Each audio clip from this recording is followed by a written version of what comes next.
Get up. All right, now they're live. All right. Now you want to be live. I guess we listened to it until they... Hey! Because what? Hey! All right, now they're live. Oh, wait. No, we're streaming that? You got to cut our mics. Did he? No. I guess we listened to it until they... Hey! Because what? Hey! All right, now they're live. Oh, wait. No, we're streaming that? You got to cut our mics. Did he? No. Hey, John D. Noodle. Listen to the old Dad Bro show here. What? Hey! All right, now they're live. This is Kieran doesn't have his... Streaming that? You got to cut our mics. Did he? No. Hey, John D. Noodle. Listen to the old Dad Bro show here. What? Hey! Dropping a fresh beat. This is Kieran doesn't have his... Streaming that? You got to cut our mics. Did he? No. Hey, John D. Noodle. Listen to the old Dad Bro show here. What? Hey! Dropping a fresh beat. This is Kieran doesn't have his... Streaming that? You got to cut our mics. Did he? No. Hey, John D. Noodle. Listen to the old Dad Bro show here. What? Hey! Dropping a fresh beat. This is Kieran doesn't have his... Streaming that? You got to cut our mics.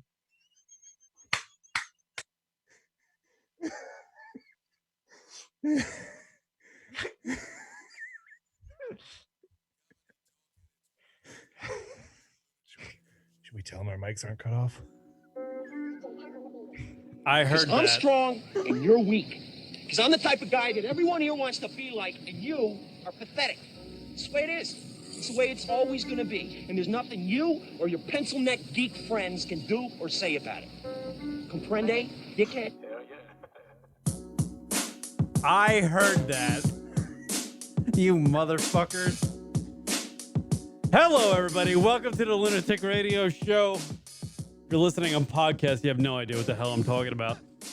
But I started the feed for the show, and I realized that I have no ability to cut your mics off. You can't stop us. Word up. Hello, everybody. Welcome to the Lunatic Radio Show. I'm Kieran. That's John and Josh Gogan joining me on a Friday night. It's Memorial Day weekend? Mimosa Day? Memorial Day weekend. Word up. Welcome, everybody listening live. By the way, 716-325-0299. Phone number to call into the radio program. Instagram, @Lunatic Radio. Twitter, @Lunatic Radio. Yeah, that's us. Comedy Talk Radio broadcast. Podcast, 18 years. Go, John and Josh. What do you got to say? Say hello. The second time we're doing this. Yeah. Here, 18 years. 18 years. Oh, yeah. No, I Still got to do a do-over. Yeah, we got a lot to do on today's radio program because we're going to talk about other podcasts. That's what we're going to do. So strap yourself in for some entertainment, everybody. There actually is a podcast, a fairly successful podcast that all they do is cover other podcasts. Really? And your video feed just went down. Now it came back up. Thank God. There we go. Yeah. There's I'm sure there's a million podcasts that cover other podcasts. Right. And now this is one of them. There's a podcast that we kind of came up with that started about a year or 2 years after us, that all he does is cover what everybody else does in podcasting. And he complains about it. That's what people do. I don't know. I think it's great though. There's a lot of news going on in podcasting this week. And when you think about it, the amount of time that you've been doing this, I'm a real loser. No, but it's one of those things where when you start anything, you're a kid and you grow up thinking, all right, America is a meritocracy. If you're good, and if you're good, you put in your time, you put in your dues, you're gonna make it eventually. Something's gonna happen for you. It's gonna be. But no, nobody tells you, no.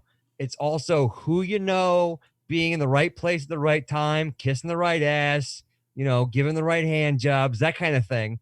That's really is what's going to move you ahead. Because there's podcasts out there who have just started 6 weeks ago that are already, top of iTunes kind of stuff. Right. And you're referring to the Joe Rogans of the world. Joe Rogan. He completely deserves it. He deserves his. Joe Rogan's a little different. Joe Rogan's a little bit different because he had a career before that. I don't count Joe Rogan. I don't count Adam Carolla. Adam Carolla, I'll give Adam Carolla tons of credit because he started something altogether different. He went off on his own to do it. He's like, I'm done with radio. I'm going into podcasting. And he built a network. Good for him. Rogan stumbled into it. But Rogan seems like the kind of guy that stumbles into everything in his entire career. Yeah, no, I think it's because he has some sort of genius photographic memory or something. He literally just, I've seen Joe Rogan's, when he even actually did them and performed them live, his first podcast, and they were literally him just flipping open his laptop, using the laptop mic camera and filming him in red band doing the Joe Rogan podcast or experience. And I like the guy, and what he's done has been amazing. And his contribution to podcasting is, very few people will be able to claim what he did. Adam Carolla is another one, but Rogan had Fear Factor, the UFC, News Radio, Opie and Anthony, all this stuff behind him when he started. Right. So you start famous and continue to be famous. That's not impressive to me. Start famous and legendary. That is impressive. That's kind of what's happening with him. He's the voice of the generation. He's the voice. Then you have other podcasts that start nobody. Rogan's gone to the one name. Like I just said, Rogan. People know who Rogan is. I don't have to say Joe Rogan. I just say Rogan and people know who he is. There's all kinds of slang. I mean, people make fun of Alpha Brain because of Joe Rogan, and it's like, you know exactly what they're talking about. Oh, I took my Alpha Brain. You're making fun of Joe Rogan selling Alpha Brain. That's what you're doing. Josh is referring to Joe Rogan's, I guess, post on Instagram this week. I just said you don't need to explain that. We're talking about Joe Rogan, comedian. I'm sorry. Some people don't know. People don't know that he explained on Instagram that, he's going to be exclusive with Spotify starting January 1st. He's going to be exclusive video content and audio. So which I didn't know Spotify had video. Yeah, content. how does that even work? Because Spotify is not known for video. Yeah, I didn't know that. That's something I'm interested in because I would like to throw the video of this on Spotify. That would be great if I could do that. And then he's also going to be allowed clips on YouTube, which you have to, because that's where everybody goes. The thing that gets me is, did you hear Alex Jones talking about the whole move? No.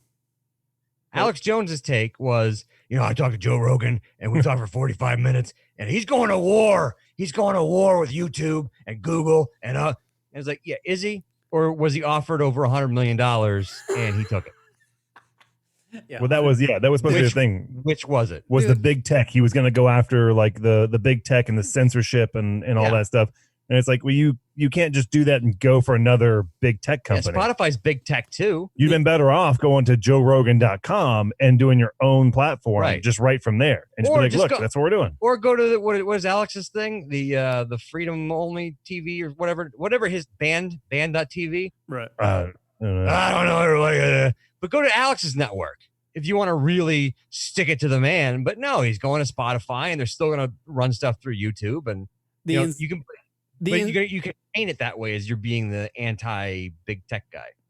The insanity that somebody can make $100 million or potentially make $100 million plus just by talking into a microphone and interviewing some people that do different things in life is insane to me. Kieran, that is an insane amount of money. Is that any more insane than Howard Stern's $500 million for Sirius XM? No, I mean, on the downstroke of his career. But I feel like Howard has earned it almost. I feel like Howard. I think Rogan has certainly earned his $100 million. But if you say, is Howard worth $500 million? Yes, I think Howard's worth $500 million. Well, yeah, because he got it from Sirius XM, so it's in his bank account. Yeah, no, I mean, but he put in the way he put for years. I mean, you can go back to through Howard's archives and be like, oh fuck, this is good too. You can pick a year, you can pick a fucking month. You're gonna be entertained. You can pick any random show. You're gonna be entertained. The guy's fucking great. I accept your challenge. I would tell you there are some, I mean, I think Joe Rogan's great. I think his mind is brilliant. I think he's unique in the way where his brain is different than a lot of people. But I forgot where I was fucking going. You were sucking Howard's dick is what you were doing. Yeah. Continue. Yeah, so but I mean, there are beautiful. some, yeah, actually, you got me. There are some episodes of Joe Rogan where I'm just like, not interested. Oh, yeah.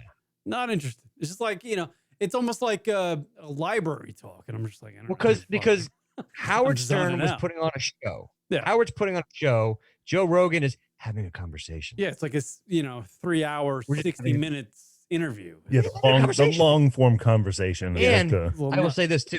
Howard Stern has at least I John don't know if Dean, consistency is the word, but Howard Stern, if you listen to him and he says one thing, you turn in the next week, he'll be saying the same thing. Whereas Joe Rogan will say one thing with one guest and another thing with another guest. yeah. I feel like it's a flip flop.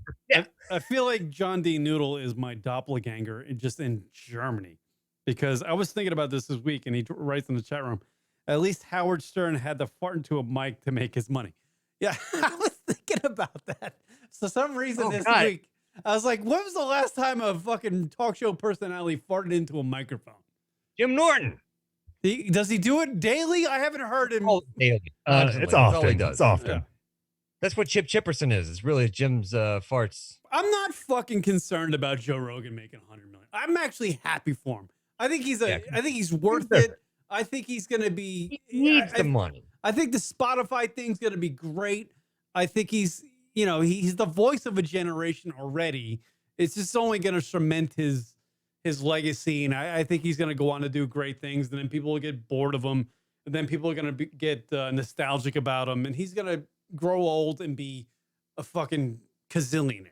So, see you later, Joe. Yeah, have a good run. You're he's the next Howard Stern. He's the next guy that has that kind of career, even though podcasting is a different medium than radio. Go ahead, John. Like a year ago, I think I was done with them. Like I would listen pretty consistently.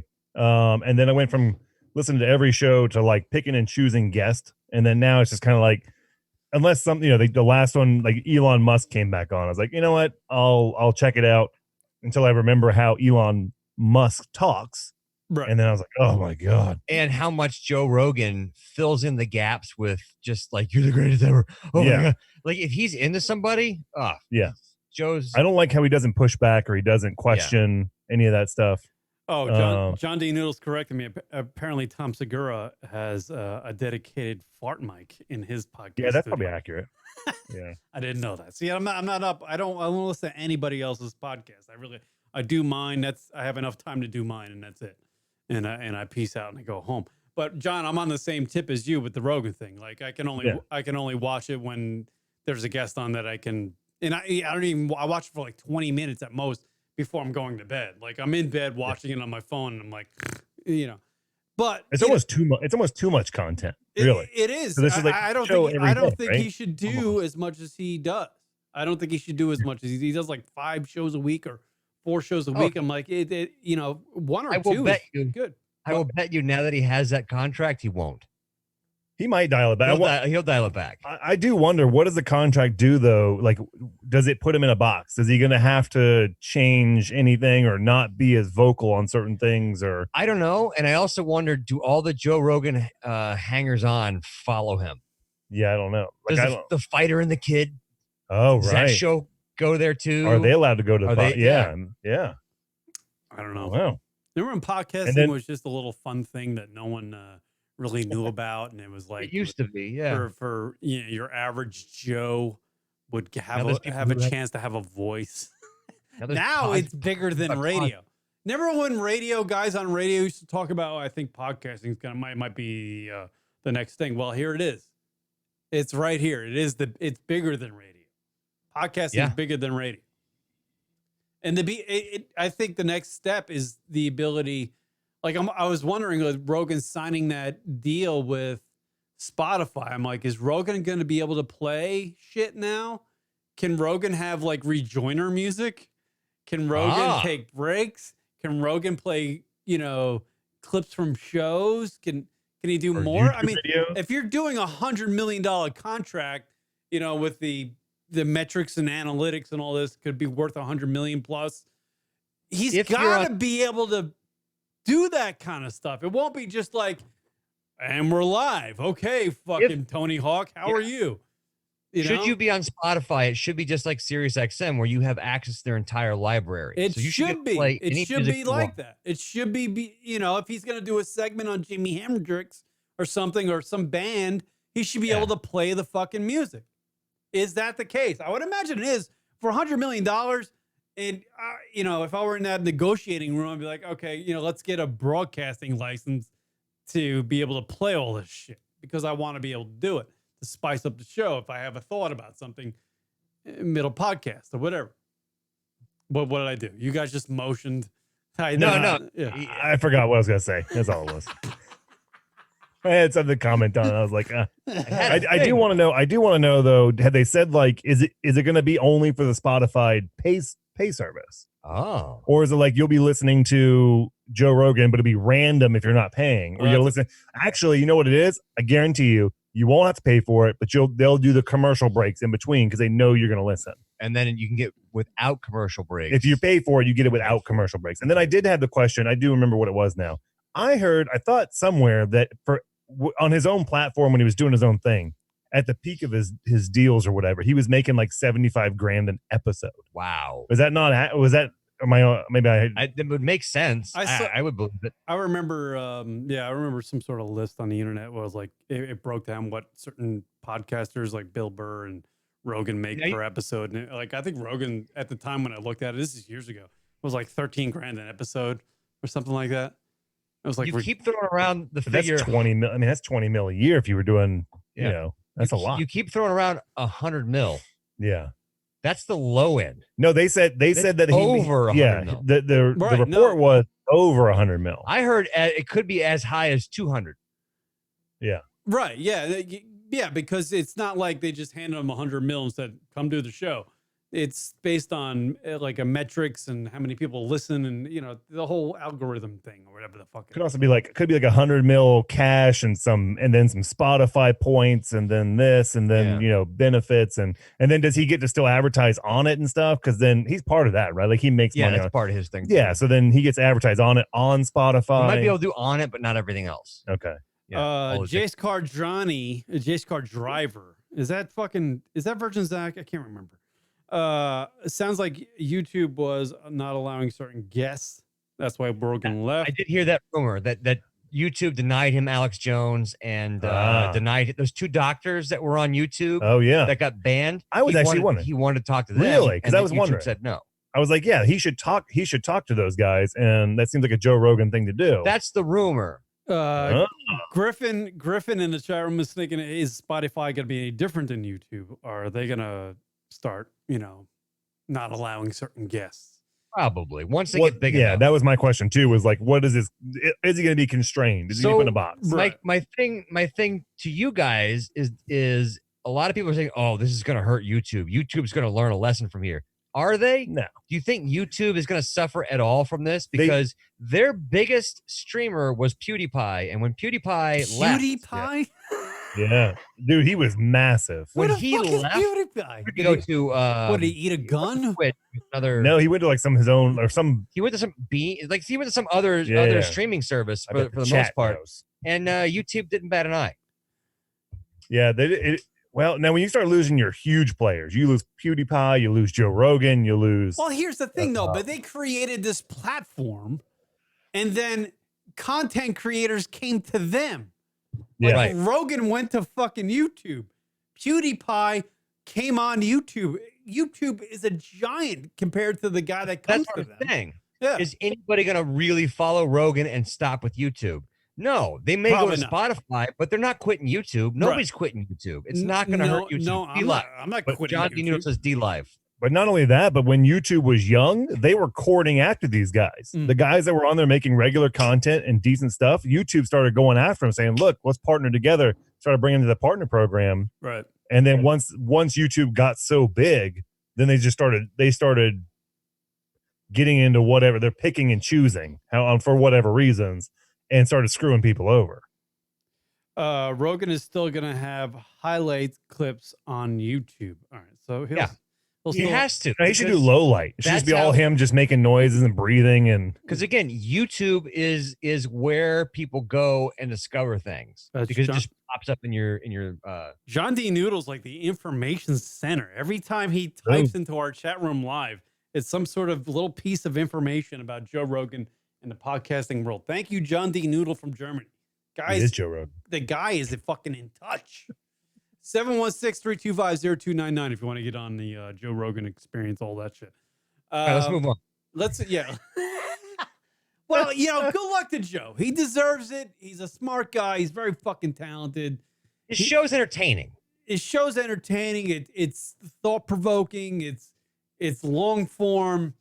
It's what I love. I'll be honest with you about this. The reason why I fell in love with radio in the first place is the long form format where people aren't just like, hey, here, we got a 2-minute chunk, then we got to go to commercial.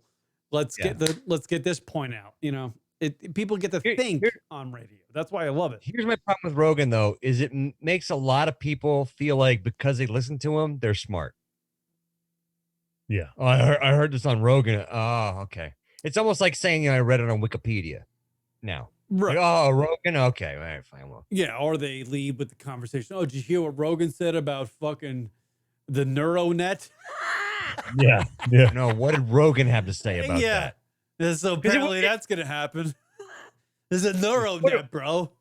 What did Howard Stern have to say about the singularity? Trust me, I listened to fucking Elon Musk and Joe Rogan talk about the neuronet thing. I was like, all right, great. I could be brilliant at some point in my life. And he didn't ask the one question you needed to ask. What is it? He talked all about the drilling the hole through your skull. It's going to be this big, that big, whatever. He never asked. I'm fine with that. How do you get the wires from outside your skull to the different parts of your brain with just that little hole? Well, apparently he was saying like microfibers or something like you that. Can't solder wires into your brain. Not only that, but like if the part that you need to reach is on this side of my head, my right side, but you're putting the thing on the left side of my head and there's wires going everywhere. Like, how do you get them into the right side of my head? They got little, they got little planes, little Tesla planes that go in. Planes that fly into your brain.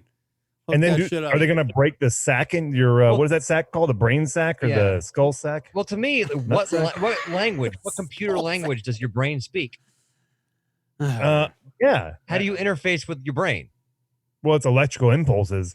It's hard enough to get PC software to work on a Mac. Impulses. I can't get. John D. Noodle asked a great question in the chat room. If Joe Rogan listeners are smart, what are LR listeners? Dead. They're dead. They're dead. They're dead. All right. Congratulations, Joe Rogan. All right. We're all fucking happy. Here we go. Hey. 100 million. Oh, good for you. Yeah. Da. Where's my fucking invite to the Super Studio? I want to come to the Super Studio. I want to go over there. I want to bring Josh and John Gogan rock. We'll leave TJ out. When you heard the news, he was talking about moving right to Nevada. That was Tesla moving to Nevada or Texas, but Joe Rogan talking about moving possibly Texas or something like that after he just built the Super Studio. Really? Yeah. Yeah, but when you get $100 million, you can build a new Super Studio. Well, no, you could do what you want. You could actually move the Super Studio. You could load it up on some planes and fly it over there. Yeah, no. Yeah, he was because of because California shut down while the rest of the country is starting to open up. All right. He's like, this is ridiculous. So he's got the money obviously now, and he'll go somewhere else. So we're all in agreement that Joe Rogan deserves his $100 million, right? Yes, we will mock him as much as we can, but he does deserve his million. Does he still need to do UFC stuff though? His potential. He's worked hard. He's a smart man, very talented. Stand-up radio, UFC.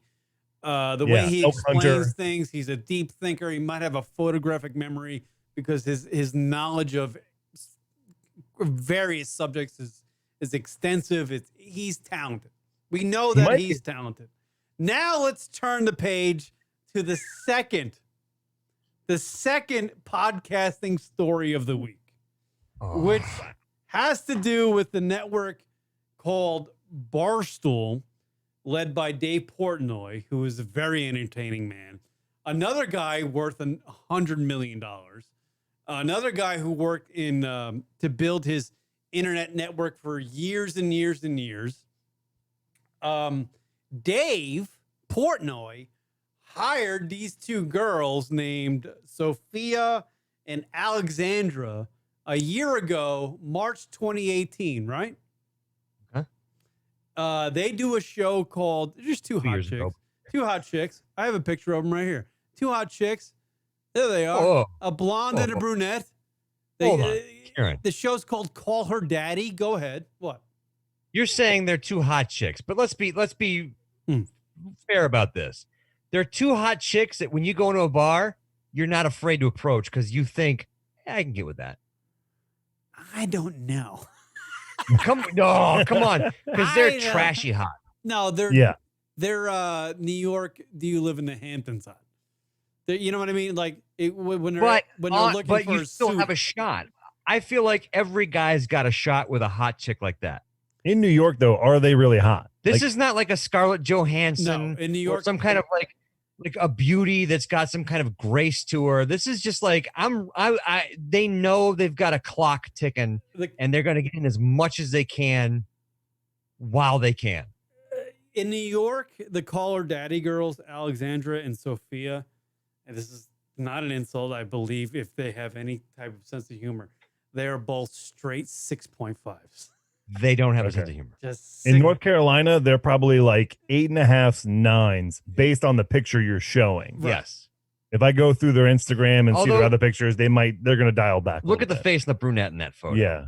She's got a big forehead. She's got a big forehead, but her face, that is I don't even want to try. Like, that is not, and it's not, I don't want to try because I can't. It's like, I don't want to deal with that. You know, when you're doing the rating scale, something I like to do is to think, go cancer patient. If you take the hair right off, like how does it survive? What's the scale then? Oh, she looks like an alien without the hair. Because like there's some girls you're like, oh, she's really pretty, and then you can envision her, and you're like, you know what? She's still really pretty. She's just got balanced. Her facial features are balanced. She looks nice skin. Griffin apparently is taking Sophia over the Alexandra girl. That's our boy. Alexandra is blonde. Sophia is brunette. Am I correct on this? Because I haven't watched the show. I don't know anything about the show. I think that switched, but I don't know. I think, yeah. All right. So it's I'm bothered that he knows. So I guess Dave Portnoy made news because he came out and he did a podcast on the Call Her Daddy Apple podcast feed, explaining that these girls haven't done their podcast for Barstool in over a month, and there's a reason for that. And you guys have been clamoring for it. You've been like, "Where's the latest? I gotta hear the next episode." Right. They're clamoring for it. I mean, they do like one episode a week because we looked at their feed before the show, and it's like one episode a week. They average between 45 minutes to an hour and a half long. So Dave Portnoy does this 29-minute podcast explaining to the fans of Barstool why the Call Her Daddy show hasn't done a show in about a month. Is it because of the pandemic? Is it because there's, they don't want to, they don't want to work? And he's like, he goes on, and he's like, no, it's not any of that. It's because they're they want more money. They want more money. Well, what? Kieran, I mean, look at them. They're two hot chicks. They're probably making what? I don't know, 10 grand a year doing this show. 10 grand. Side job, right? So they're bartenders usually. Of course 10 they want more grand would be a lot. 10 grand would be a lot to me. I'd be like, wow, that's great. 10 grand a year to do a podcast once a week. That would be something. But no. Dave Portnoy goes on to explain that we signed these girls. These girls started their Call Her Daddy podcast on Barstool Sports in March of 2018.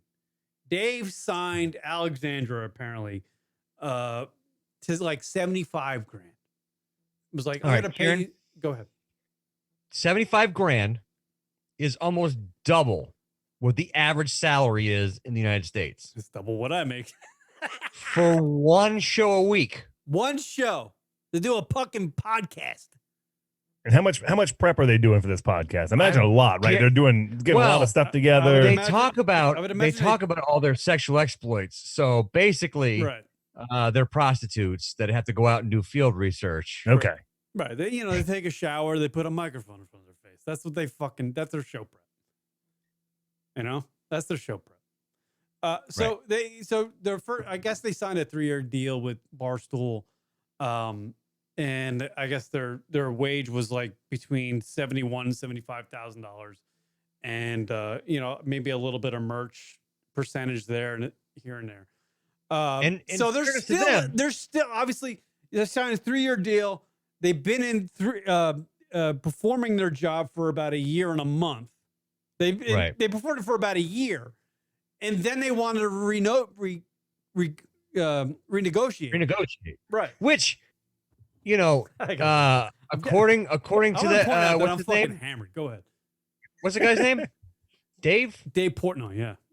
According to Dave, their show was very popular, so they had an incredible number of downloads right off the bat.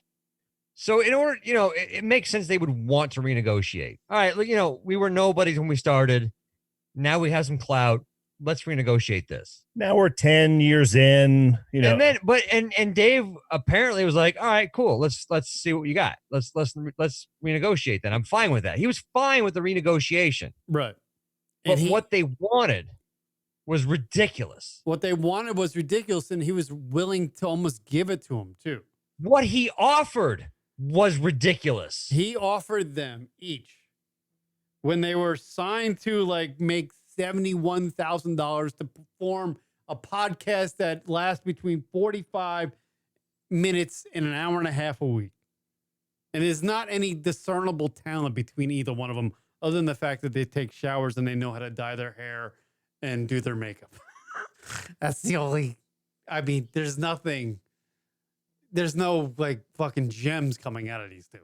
Yeah. It's not like there's Sarah Silverman over here. Right. So they stopped doing their show for a month. And Dave's like, what the fuck? So the girls call him. Alexandra calls him. This is what he explains on the podcast. And he's like, okay, come into my fucking place. Come and meet me. We'll have a meeting and blah, blah, blah. So Dave Portnoy, El Presidente, leader of the Barstool, he goes, I'll give you both fucking $500,000. Both $500,000. Plus you get percentage on the merch. So they're going to make more than $500,000 a year to do a weekly podcast. That's at most an hour and a half long. Where are we in the world? What happened to people earning their spot?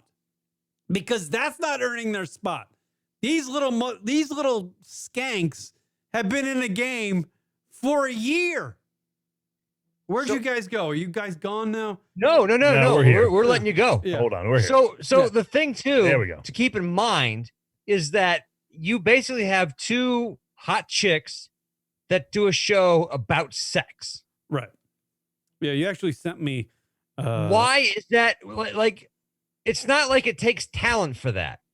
No, there's no discernible talent happening. There's nothing unique happening on the show. You would think of, we just talked about Joe Rogan. You're learning something when you watch his show. You learn something, you get a laugh, blah, blah, blah. You listen to these girls talk, and the only the thing you come away by listening to it is just I can't fuck either one of those.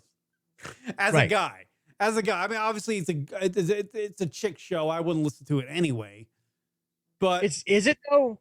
To me, and I hate you for introducing this to me because I got angry. Listening, it's frustrating. It certainly is frustrating. I got to give him a shot. I did not go in episode 1. Yeah, I went in pretty deep. Yeah, you did. And in the first 15 seconds, I was like, they're terrible. How are they worth $500,000 each? And how is it they were not able to go, yeah, okay. Because that's the problem is that Dave, whatever from Barstool, Dave Portnoy, basically gave them almost everything they wanted.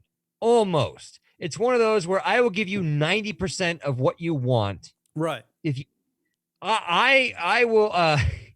You can. It's frustrating. You can have the $500,000 and the 50% of merchandise. And he was gonna give him the intellectual property, the name, the IP.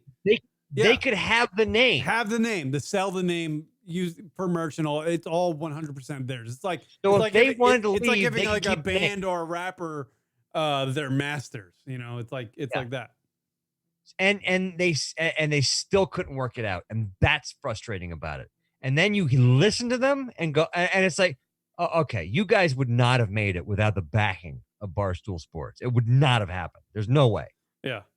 John D. Newell's reiterating what you're saying. The kicker was that on top of the 500K, they also wanted the exclusive rights to their podcast. What's the chances and he that was gonna give it to him? He was gonna give it to him. And these two little fucking these two little C's couldn't get it together. They couldn't get it together. One of them couldn't get it together. The other one seemed to want to play ball. Alexandra? Yeah, because she was the one who the blonde or brunette. She was the blonde. She wanted to get it together. She's the one that did the editing. She's the one that started the podcast. You know, they were roommates. And the second one was just like, I just want to do the talk on mic and then suck the next dick I can. I feel like that's what's happening. And what's the chances that the Dave Portman guy or whatever, Dave Portnoy,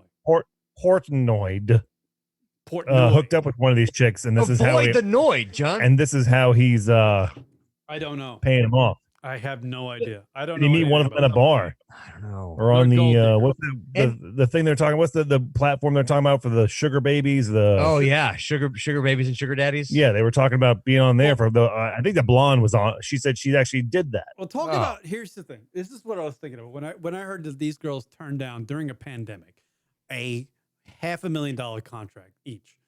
During a pandemic, when there's millions upon millions of people, or thousands upon thousands of people each day fucking filing for unemployment. These two 28-year-old fucking Manhattanite twats are just going, I don't know if I can really do the 45 minutes with her if she's more of a boss than I am. That's where these two are at. How is that at any point endearing to anybody who would want, and that would bring him to listen, going, I want to hear what Sophia has to say. I want to hear what Alexandra has to say, because they're down to earth people. And that's where these two twats. The question, you guys have not only do you not have talent, but there's no professionalism. Opie and Anthony hated each other for 10 years and they kept it together. They had to travel and do fucking 4 hours with each other each day. You guys do twice a week for 45 minutes to an hour and a half. And these fucking broads can't get it together.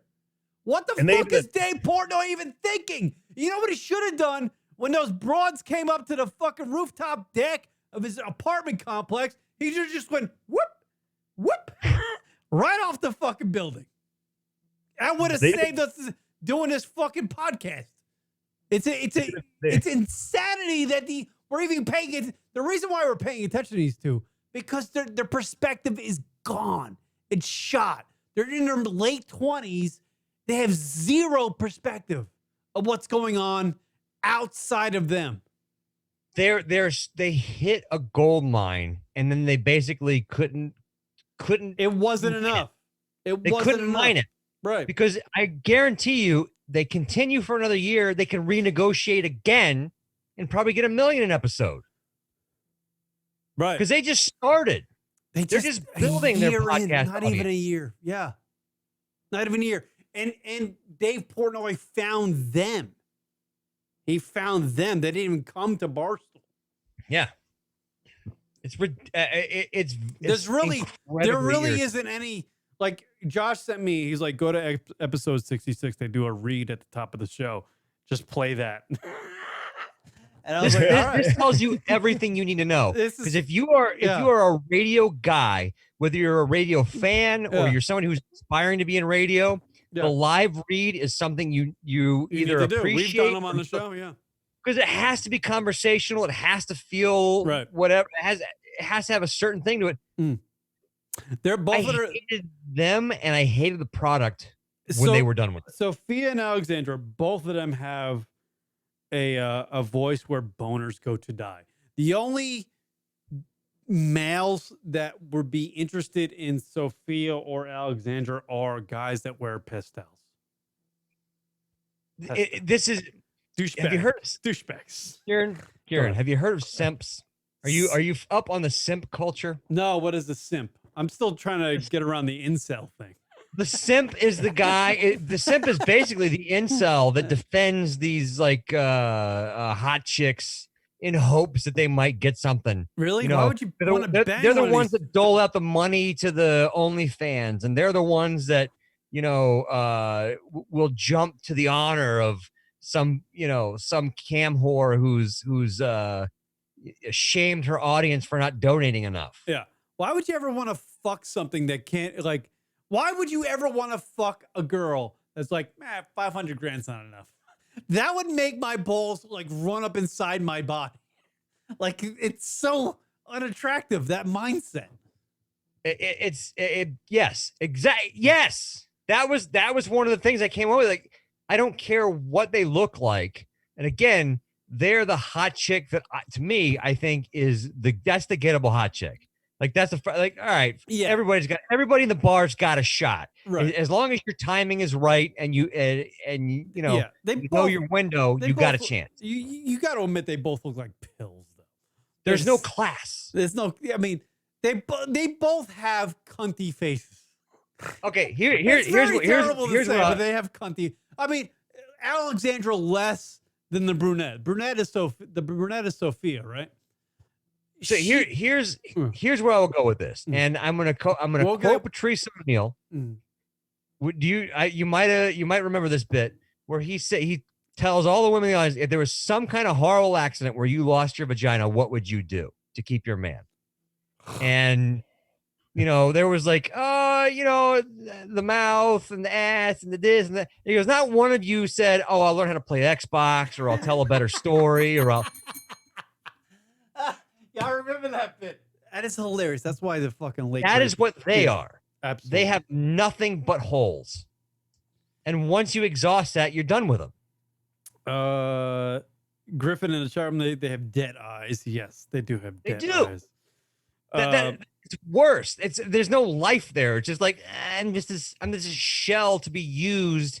And in the episode that I sent you, I don't know if we'll even get there, but they had a conversation about how they will use sex to get what they want out of a guy. Yeah. Twat. And it was just, but how blatant that it was. That is the absolute definition of a cunt. Ew. It was so gross. The name of the show should have been The Two Cunts. They were saying that it didn't matter, whether they were enjoying the process or not. It was all about what am I gonna, like, they're using it as a strategy. What do I gotta do to get to it? Well, let me get to it. I have some video. I have some stuff. So first we're gonna play. Josh was just. I asked Josh earlier this afternoon. I was like, dude, have you listened to the podcast? What does this sound like? Is there anything like special? He's like, just play the read they do on episode 66. So I was like, all right, I'll just play that. It's a read for like Roman.com. I don't even know. Here it is from the girls. The girls that are in their late 20s who were offered $500,000 to do a weekly podcast. This is their live read on episode 66. First, before we start, I don't like what John D. Noodle's saying about us. What is he saying? Oh, they kind of look like swollen alcoholics. I get it.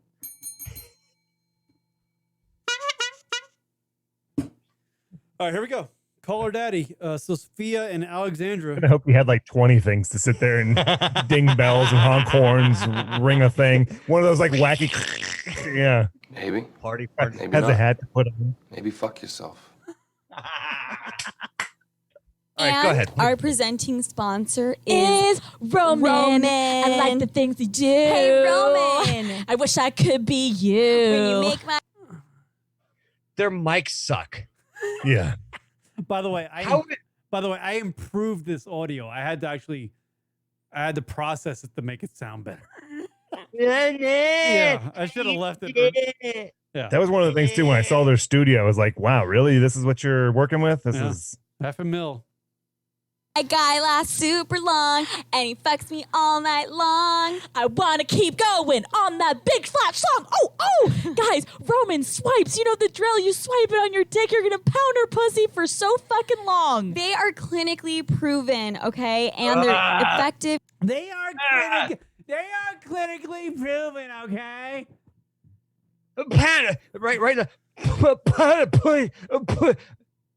Gross. I will say it again. Annoyance over hotness.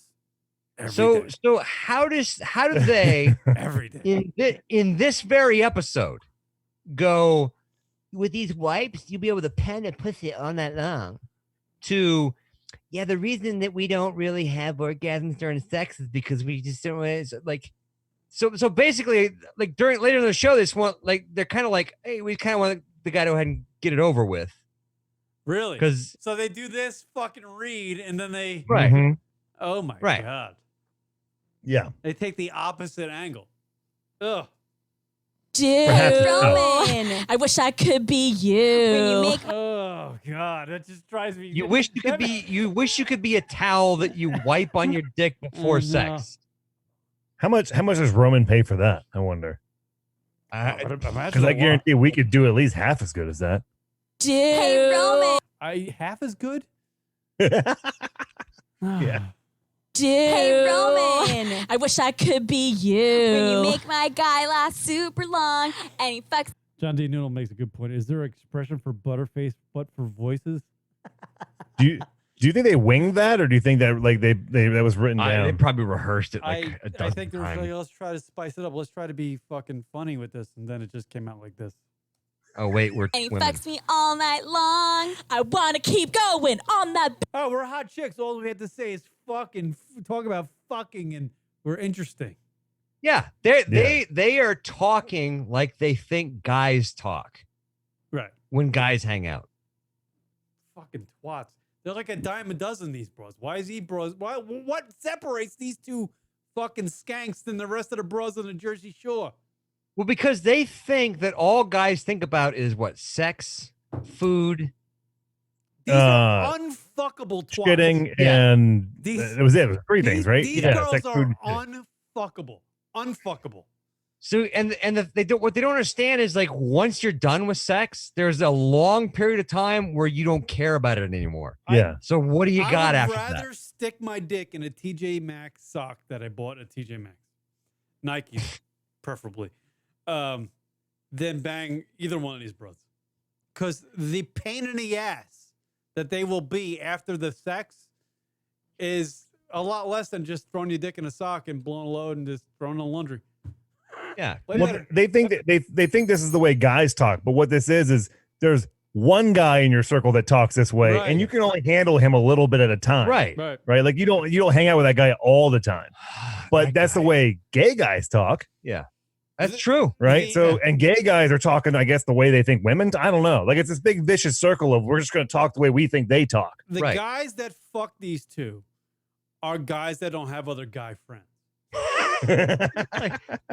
Griffin, Gilbert Gottfried could do better. Right. The guys that I would believe Gilbert Gottfried Sophia if and Alexandra don't have other guy friends. They don't have if you're wiping on your dick, they do not. They don't have friends. Here's more of the Roman read. We only got don't do it. Her pussy for so fucking long. They are clinically proven, okay? And they're effective, Okay. easy to use, and fast acting, and they don't require a prescription. Nope, and they're super discreet. You put it in your pocket, you whip it out, you whip it on your dick, you go pound her, and you're good to fucking go. Or you go pound him, and you're good to fucking go. Yes, you guys, lasting longer in bed does not need to be an issue anymore. So when you go to getroman.com/daddy, you can get your first month of swipes for just $5. When you choose a monthly plan, that's getroman.com/daddy. Oh, In Germany, we call girls like them village mattresses. nice. That vocal fry, I hate it. I hate the vocal. Oh my god! It's like, Just whip it out. You whip it on your dick, and then you whip it in my. And you get a monthly supply guys, for listen, $5. like they were gonna offer me, and it just wasn't enough. Fuck off. What's the monthly supply for this stuff? Is You it little- one sheet, 2 sheets? What, around your house, my house? About a half a sheet. Sophia. Kieran's house, what? Like a monthly supply is I what? don't want that. I don't want that. What? I don't want. Why do I want to wipe something on me that makes it last long? I want to go ahead and get it over with. Get it over with. Here is a Move on about your day. Here is a clip of the Caller Daddy show. It's actually a minute clip. Let's play this. Let's see if this works. Oh, did it just fucking? Here we go. Just pound it, Karen. Oh my god. What? I'm so sorry. What? We can like cut this out. I just got a message from him. I just got a message from Suit Man. I have not heard from him since yesterday. Do you want to read it? Please, please somebody comment. Please. You know, honestly though, it's the Sex in the City idea. $500,000 each, Kieran. By the way, It's the Sex in the City idea on a podcast, right? By the way, we didn't just cut in on two 16-year-olds talking on the phone. We got into we just jumped into a podcast that's worth $1 million. It's worth $1 million. This podcast. We didn't just cut into two 16-year-olds talking about Tommy on a phone. Worth more than $1 million because the Apparently. network was willing to pay them $1 million. Yeah. By the way, I other think stuff. Suit Man, the guy she's referring to is the guy who's dating Sophia, which is the brunette, and apparently they're trying to shop. I don't know. I don't get Shop the show around. Yeah, I guess. Well, I mean, do you Well, the one is trying to Do shop they- the show around. The other one's trying to keep the show where it is. Right. Do they have an agent? Like, do you think they have agents? I think it's Bob Eatman, right? Super agent? Yeah. Okay. I'm just gonna say this. Suit Man and I's relationship is in a very different place than it was. Maybe. Maybe not. Maybe fuck yourself. I would love to give you guys Oh my the God. full story and all of the details, but I can't. This On the is Instagram. this has been It's an only one issue of them. that we have been dealing with a lot of things actually, and I know that sounds really fucking confusing, but Daddy, I swear to God, if any girl ever talked to me in this like tone of voice, I'm either asleep or completely bored. Like, So- I don't get what. Go ahead. Oh no! You don't get what? I don't get the appeal, but I guess this appeals to other girls. It's just not my show. It's not my type of thing. But The thing even in I like was gonna regular life, if you go to a bar, if I went to a bar or something, and a girl's talking like that, my attraction level is just wiped out the door. Because I know Right. girls who talk with that and like, oh my God, like he just wore the greatest shirt the other day. Like, I'm not interested. You speak like an asshole. It's like when a white guy talks in like the rappers speak. Like, yo man, say what's up, brother. Yo, I'm a rapper. Good. Like, but he's a white dude. It's like Eminem in fucking 8 Mile. Like, come Right. on, fuckface. You don't talk like that. You know So, you're white. Stop What it. made them so valuable, and Dave pointed this out in his little 30-minute thing, Yeah. is that they were about 50-50 women to men downloads. Really?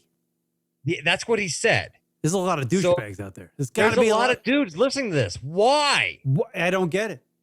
Because they want to fuck them. Because there's a lot of douchebags out there, dude. There's a lot of guys who don't have other guy friends who can only relate to the girls who love guys with money. So if you're a douche... I don't understand listening to this. Like, this is not like the suit. I can understand if it was. I can understand if you had like a Rachel Ray type and a Martha Stewart together doing a podcast talking about all the sandwiches they would make you and how they would fold your laundry and all that great stuff. And occasionally, oh yeah, we'll suck your dick too. But like a dirty Rachel Ray. But this is just like a dirty Rachel Ray. Ooh, that would be nice. But this is just kind of. It's like. Ew. It's just ew. Because all I could think of is like it's just slop in there. And I'm gonna go contribute to that cesspool of ugh. Yeah. But there's there's also a generation of guys that are just wimpy, measly, kind of like they don't this is how they connect with the female. Right? Is they think this is what it's like. And it's not, I don't know. I don't personally know a woman who is actually like that. Griffin in the chat room is suggesting they're both like the early 2000s Tara Reid. Yes, they are. Yeah. They are. That's a really good call. Silverstone, right? So basically what they're doing is they're presenting almost like they're in their real life is like a porn movie. Right. And this is what they talk about when they're together. But I don't understand why young guys don't realize that these girls are completely unfuckable. They're just unfuckable skanks. Maybe it's the years, Karen. We've got some years on us. I know, I get it, but like over time. Yeah, I know, I get it. I'm trying to like look at it from a different perspective, and which is the whole point why I'm bringing this up is because these girls have zero perspective, zero. Their big money earning years right now, that contract, they might not get anything anywhere close to that because we've listened to a little bit of their show, not the shit that we put on here, but like that you heard on this podcast. But there's no discernible. There's nothing unique about it. Think about the justice in that, though, Kieran. Is that 20 years from now, they're going to look back at this and go, what did we do? No, they won't. I would imagine they will. Why did we throw that away? They're both going to be dead. They're both going to be dead. One's going to be a cat lady. One will be a cat lady at some point. I got to take a leak. Let's take a break. We'll come back with more LR show. Are we going to play more of this? Because I want to hear more. Yeah, well, there'll be more. I got more Call Your Daddy things. That's the whole reason I'm doing the whole show. Back with more LunaticRadio.com show with fucking John and Josh. I'm drunk. Comedy talk at its worst. It's the Lunatic Radio Show. There's Derek Gaines. There he is, Derek Gaines, everybody. Welcome, Derek, to the Lunatic Radio Show. What's going on? What's going on? Did I tell you I used to bomb at gospel shows and shit when I first started? No, you never told me about They supposed to forgive you. No, they don't care. The band played my ass off. It was pretty bad. And I was at like an 800 seater, so I had to walk past all them niggas to get to the back. Oh man. And the best part of this bomb, Kieran, you ready for this shit? Yeah, best part of the bomb, it was right after Christmas, and me and my girl was on some Eddie Murphy Raw shit, so we both had the little gloves with the holes in the knuckles. I wore mine on stage like a whole dickhead and fucking tried to do jokes at a gospel show doing sort of raw material. Like it was so bad. And I bombed bad in the crowd, and then but whatever. But I remember that was an epic bomb. 800 motherfuckers was like, because the whole thing was, it was a gospel like open mic, so you could do like gospel songs, gospel rap, whatever. And I was getting into stand up. I was getting into it. I was like, man, fuck that. I'm in my art. I'm gonna do it for God. I ain't gonna curse, but I'm gonna go out there and be kind of nice, right? So I had my little sweater, with my little dumb gloves on. Looking the part, my ass off, bro. Looking the Eddie Murphy part. Oh boy. Are you making me anyone ever do comedy on those shows? Huh? I just took a shot. You were the first and last person to attempt comedy? And they would just dog my ass, man. And I was like, all right, cool. And it was Philly. You know what you should do? It's Philly people. So and how often do they do that? They still every do it? Christmas. They used to do it back in the day. But they don't do it They don't anymore. do it anymore. You know, it'd be great. What's up? If your ultimate redemption is. Yeah, and I go back and smash. Do that room and do that. Would be nuts. That's what we should. That's definitely what the plan would be for. But that no, man, special. no, that's humble beginnings. I got pennies thrown at me from balconies. But what I'm sorry, we getting off Karen. I'm sorry. No, it's cool. I love hearing the stand up because I'm a giant fan of man. stand Good up. bomb. I bombed on a boat, Karen. I bombed on a motherfucking boat. Well, a party boat. Really nowhere to go from there. It was in the beginning of the party, so I had to sail with them niggas. I had to sail with them till I got back. So I was just sitting in the corner, rocking back and forth with the waves because I bombed. You don't want to party. You want to do the electric slide when you bomb, baby. That was a black party. They hated my ass. They hated me. Wait, oh my God, they hated me. So you bombed on a boat and you couldn't. There was nowhere else to go once you were done. Here go the DJ. The DJ put me on death row. DJ, ready, Chris? DJ put me on death row. They partying already, drinking, carrying the fuck on. The DJ scratches the music off. Oh, yeah, we got some nigga doing comedy downstairs, y'all. So I'm going to cut this music off and you'll go down there and go watch A Perfect Stranger fuck up your inside party. Fucked that up for you. It's the whole Kill the family. whole vibe. It's the whole goddamn family. And I'm just standing up while they sitting down. I was like doing comedy in front of the cake. Oh, God, it was the worst. I'm going to kill the whole vibe of everybody's enjoyment right now, and you got to go listen to this guy. They didn't even look at me. They was eating, but like looking off and like doing that scoff chuckle that niggas do when they see a black dude that's not in a black circle. Oh, they gave me that. They was like, I remember I was like, yeah, man. I was saying shit. I remember by the end of the set, I told them I was going to do my whole time because I got paid already, right? So I was like, I'm just going to stay up here and do my shit. Fuck y'all. I mean, I was just like the family, blah, blah, blah.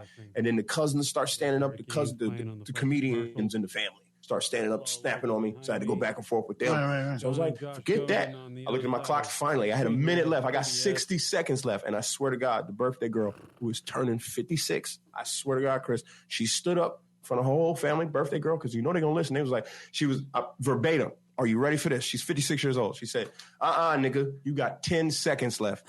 10, 9, 8. Then the whole family joined in like a fucking choir. 7, 6, 5, 4. And then I had to go upstairs. So the woman that booked me was pissed. So she came up to me. She was like, I'd like some of my money back. I was like, that's not going to happen because you set me up for the bullshit. So I'm going to enjoy this little fish plate that y'all gave me. I appreciate it. Is this white gravy with the bacon? I was like, this is nice. Part of this is that you can't get off the boat. Can't get off the boat. So I got to sit there and be mad. How long before you got off the boat? It was 2 hours. 2 hours. Because they had to go re-drink to get back into the fucking zone. So you gotta understand, at first they was all pissed. Like, who the fuck? What was that? And then they start drinking and carrying on. Oh, he all right, I guess. Let him stay in the corner though. So it's like, and on top of that, my boy that gave me the gig, the girl didn't tell me it was an all-white party. I walked on there with a pair of jeans and an orange polo shirt. Oh, shit. And like a whole dickhead. Was this New York City? No, this is Philadelphia. I was on the Spirit of Philadelphia. I'm on the Delaware River bombing. At that point, they should just give you a life raft. Karen, it was so bad. It's like if the boat was on fire, it would look like a Viking's funeral. That's how bad. Like it was just, they send you off in the burnt boat, off in the fucking. This fucking. Oh my God, that's hilarious.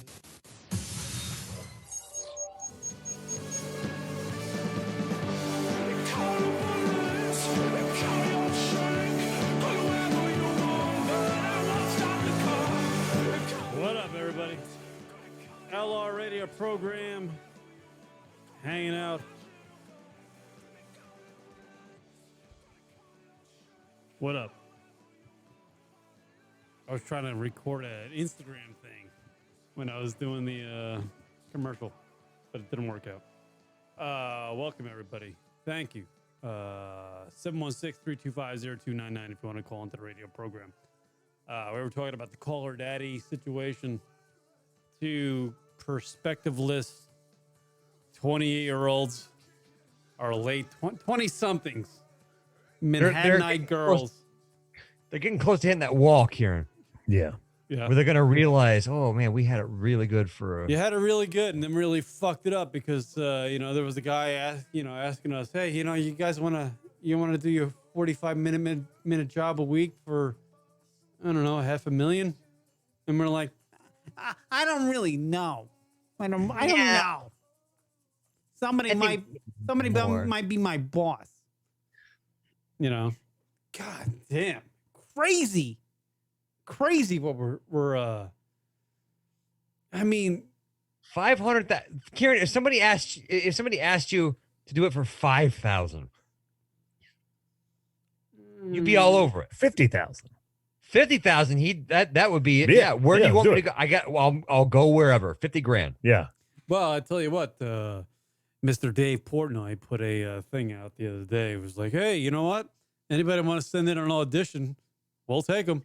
All that. Did you? Did you? I'm sending an audition in. Why not? I'll do it. Fuck it. Yeah, you should. He says they're looking for girls, so I figured I might fit in there. Just do it anyway. Yeah. You know, I'm just gonna send him clips of the show, whatever. I'm not gonna send him like anything crazy. I'm not gonna, you know, fucking dig through the archives of LR radio program. I know you're looking for chicks, but check this out. If you just Google the fucking name Lunatic Radio, you'll find fucking years of shit. So That's go what ahead. you should send them that. Say, if you just Google us. Just Google fucking Google it. Google. Yeah. Google Kieran McCann, Dick, and look at images. Your clips. It's just all I'm all over Kieran the place. McCann, Dick. Yeah. And Kieran images. McCann, Dick. You know? I think my fucking TJ Maxx sock thing will thrive on the Barstool Network. Sponsored by TJ Maxx. Fucking A. TJ Maxx is our first fucking advertiser. Boom. All the socks you can fuck for $5.99. Right. And it caters to the demographic that probably listens to Barstool. Younger generation. So let me ask you this, Kieran. People are going to be fucking socks in droves from TJ Maxx. We've listened to a little bit of these. We've listened to, oh, gosh. I don't know if TJ Maxx wants to sell those kind of socks. Yeah, though. socks by the pack. We're moving a lot of socks. I don't know if that's what we want to be associated with, but we're banging out socks in pairs, Josh. We are banging them out. We are moving a lot From of heel socks. to toe. Every time some kid in his 20 comes to buy a fucking pair of socks from TJ Maxx, the clerk's in like, is this guy gonna fuck him or wear him? I don't get it. Maybe you have like some sort of device you put the sock in to make it even better. Oh, no. You get the device from the show? The sock can? What if you're introducing to young kids a whole thing they never thought of? What? Doing a sock? Who ever thought of that? Did you ever hear about the prison's sock? What's a prison sock? Like I don't know if it's a prison sock, but basically another guy's asshole? No, you shove the sock in the. Get you a cup, Kieran. Right? Get you a cup. What's the prison? What do you call it? Prisons? I'm telling. I don't know what it's called, but you get yourself a cup. Okay, good sized cup. You put 2 sponges in the cup. Uh-huh. You can wet the sponge with warm water or whatever, so it's got some warmth to it. So you put those in there, and then you have like these 2 sponges touching each other instead of a cup. And then in between the cup, you shove down a rubber glove and roll it over, roll the wrist part over the edge of the cup. Now you've got like almost like a rubber glove pocket surrounded by sponges, so it's got a little bit of give to it. And there you go. There's your prison fleshlight. And then you set that on the floor, and when the guy comes by to pick it up, boom, Bob's your uncle. So instead of a rubber glove, you put in your TJ Maxx sock, and there you go. You got the Kieran McCann can. That is a disgusting act. Yeah. Well, there you go. I mean, I might take that. I might try that later. So my question, Kieran, is what is it that Barstool does? Because this podcast on its own, I don't believe would have traction. But because of a Barstool or a lot of these other podcast networks, as soon as a new podcast comes out, it's immediately number 1 on iTunes, or it's put in the trend, the new and noteworthy and all that. So what are they doing? Are they paying iTunes, or are they do they know how to exploit the algorithm? What is their contribution? Well, according to Barstool's CEO, which I forget her name right now, but she did a podcast in reaction to the drama that's happening with the Call Her Daddy girls. She says that the team at Barstool has an ability to take raw talent and make them great. So So those girls, Really? those girls came in. They had their little thing, and then So they had negative talent when they. where was the talent? No, the marketing or whatever. I mean, they're two hot chicks.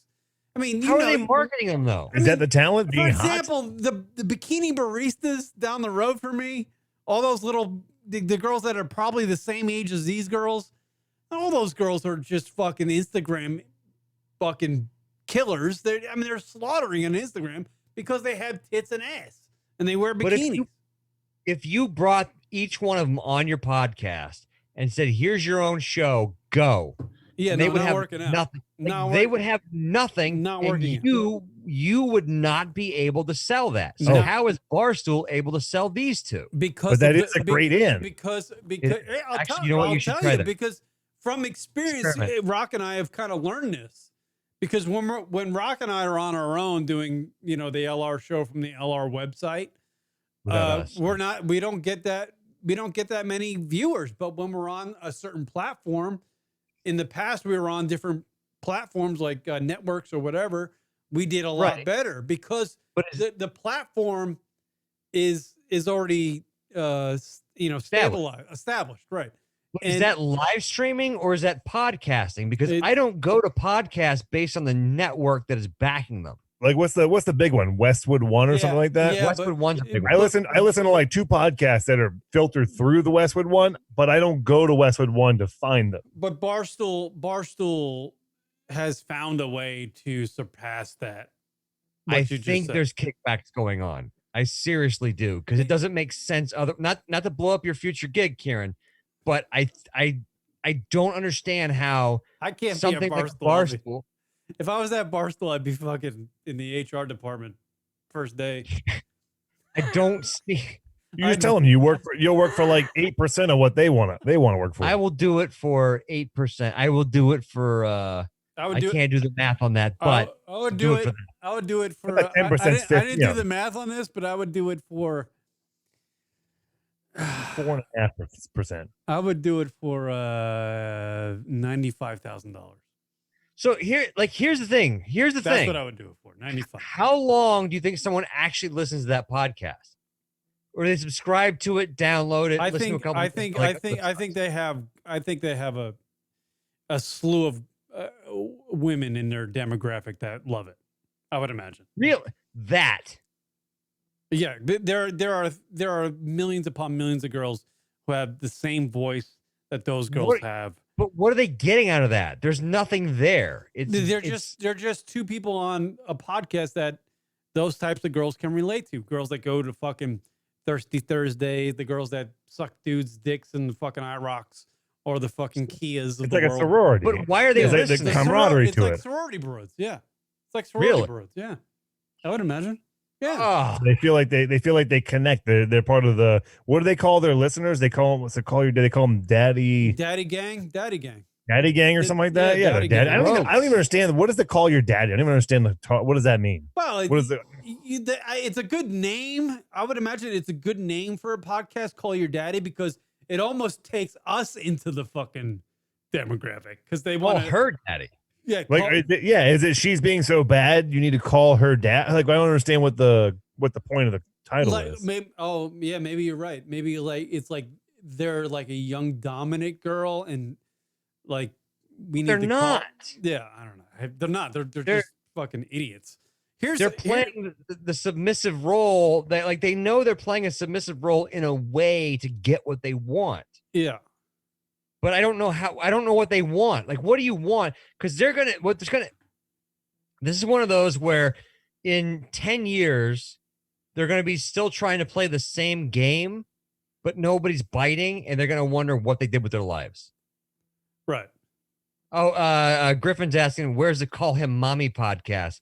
Go to any of the Away with it, but you're not going to get to the level of success that they're getting to, right? You would be an awful. If you're just like, oh, that's toxic masculinity. yeah, you wouldn't believe I went down to this coffee house and the girls are all, bikinis serving coffee, and I was plowing through 7 hoes at a time. Like, they're just not, like, that would not go anywhere. The fact that you said, "Oh, they were hot," is gross to them. Yeah. However, they can say, hey, "Yeah, I played like the young innocent, and I call him daddy," and this because I can get what I want. Yeah.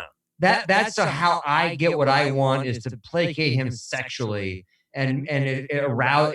It was a large percentage of their podcast is actually like little tips and tricks on how to manipulate. Shit right. being thrown around. Here is I have Sophia, who does like a response to the whole rumors of that, the Barstool rumors. If you want to fucking see that. Rumors. Yeah, there's yeah. Oh fuck. All right, let's just fucking let's try to play this. Here is Sophia from the Call Her Daddy show, talking about the rumors that the two girls are fighting with each other, I guess.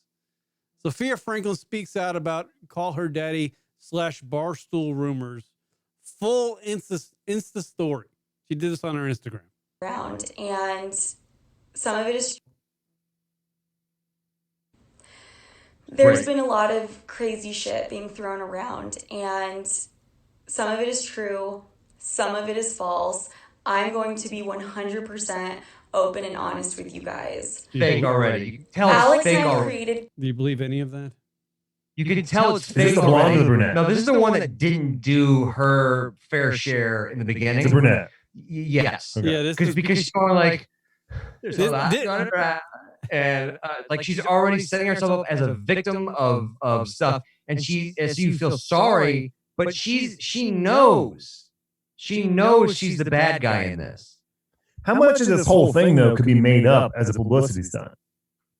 Right, you have to think that in this time and age, right?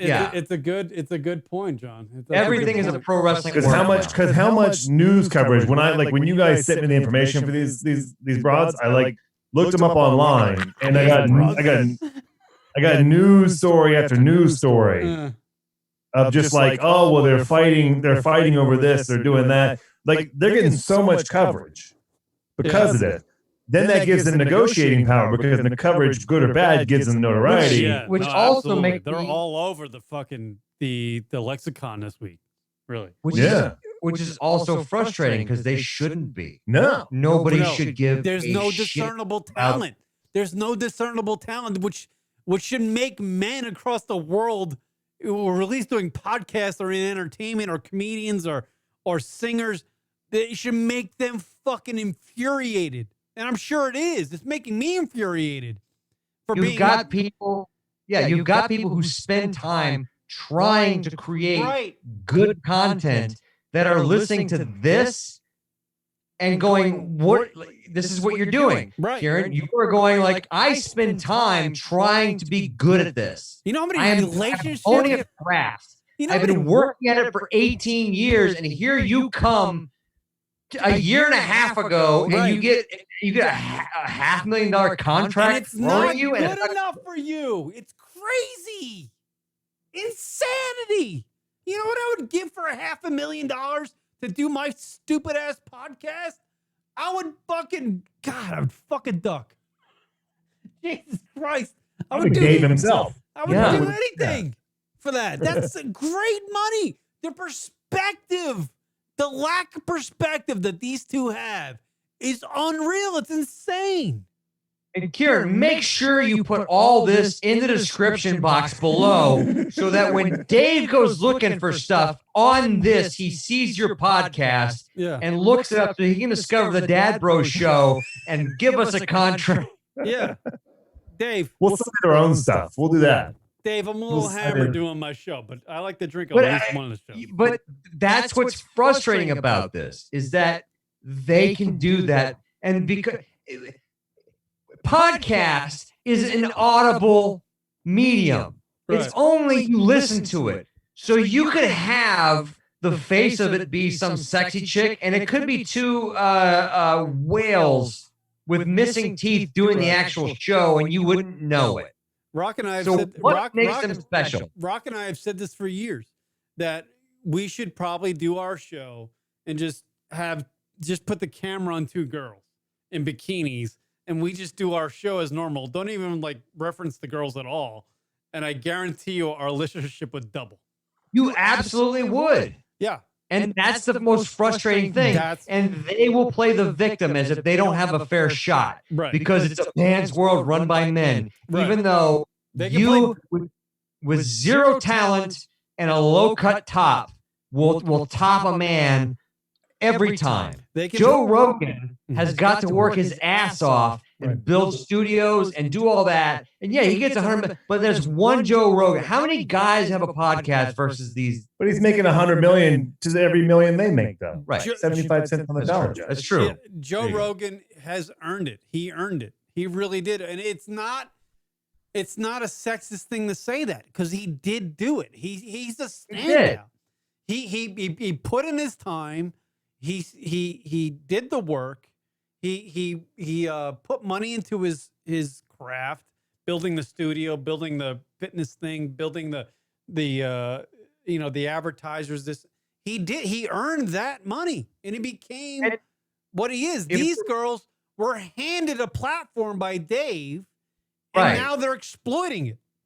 And if we're going to be fair, I would say a Maria Bamford, a Sarah Silverman. There's a ton of women comics. I would go, like, if they had a podcast, I could get that. I would understand that. $500,000 for her. Even ones I don't like Eliza Schlesinger or Whitney Cummings or the blonde, the heavy blonde. Yeah. I can't remember her name. The girls that do the guys we fucked. Lisa Lampanelli. The girls that do the guy we fucked podcast, Christina Hutchinson and I forget the other girl's name. Those girls deserve to be in these girls' positions, because these girls have no perspective. Those girls are at least comics or middles or whatever. They play clubs and they've done road gigs. They deserve to be in this position. They're both in New York too. They should just walk over to Barstool and go, "Hey, Dave." They've worked on some kind of a craft. They have something. They have a skill. They have a skill. They're better than these girls. Yeah, it's not just, I had sex with this guy and this is what happened. Yeah, I'm a hot chick. Guys want to fuck me in a bar. I'm kind of forward. Here you are. And to be honest with you, no real man is fucking either one of these girls. I mean, it's besides the point. But no real man is fucking. Douchebags fuck these girls. Guys, the guys that don't have other guy friends fuck these girls. Like the Superman guy that this girl references as her boyfriend, that guy has no other friends. I guarantee you he has no other friends. These are girls that you have sex with between relationships. Right. These are rebound fucking twats. I have no interest in dating you. You're just temporary body heat. That's all you are. I will move on as soon as I find somebody with a personality that's interesting. That might be the Instagram clip for this week. Your temporary body heat. Here's more of Sophia Franklin, everybody, on the Call Her Daddy controversy. Call Her Daddy together. March of 2018, we created it.